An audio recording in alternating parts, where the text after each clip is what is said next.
Alors je ne sais pas vous, moi je suis drôlement enjoué. Alors c'est parce que je suis très content de vous voir, tout simplement. On s'est raté pendant quelques jours, suite à différents voyages de votre serviteur, plus le boulot, plus la famille. Donc du coup c'est un peu compliqué de vous produire bien quelque chose de propre sur Twitch. Donc voilà, en tout cas j'espère que ça vous plaît.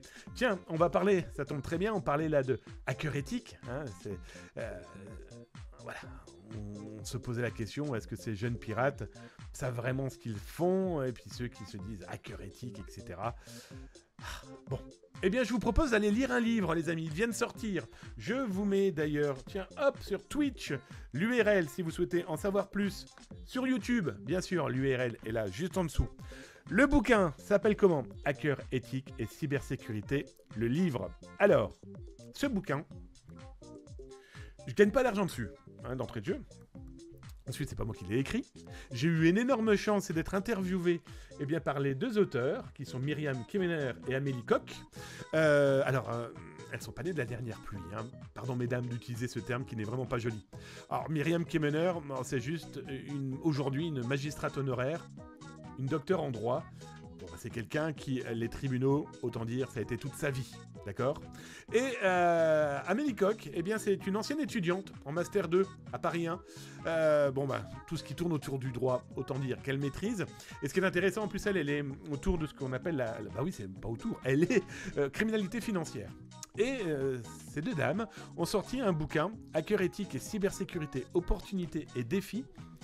Et l'idée, avec leur savoir-faire, leur savoir-être, leur professionnalisation, leur professionnalisme, leur vécu, leur histoire dans ce monde-là, eh bien, de parler des hackers éthiques, de voir comment ça évolue, de voir comment ça peut être, le terme peut être galvaudé, et puis surtout voir pour les entreprises, pour les États, l'opportunité d'utiliser des hackers éthiques en tout cas. Et vous verrez, je vous laisserai le lire si ça vous intéresse. Alors je suis très content, très content, ça fait très égocentrique, hein, mais bon, une fois elle me cite, allez, je vous le montre rapidement, hop, elle parle du protocole Zataz. Oh, il a juste 30 ans le protocole Zataz, hein. C'est plus de 80 000 entreprises aidées bénévolement. Et donc du coup, elles en parlent donc, sur cette partie-là. Et puis il y a une deuxième partie où elle parle de votre serviteur. Bon, elle parle aussi de Yes We Hack, de Yogosha. Elle parle aussi de pas mal de choses autour de comment aujourd'hui les États peuvent prendre en compte les lanceurs d'alerte, par exemple. Bref, je vous laisse aller jeter votre œil. Je crois que je vous ai mis le lien. Enfin, je crois, j'en suis presque certain. Alors, c'est aux éditions LGDJ. 26 €, c'est vraiment pas cher pour de la culture et quelque chose qui trônera surtout sur votre bureau, votre étagère en tout cas, à portée de main. Pour moi, je considère ça comme...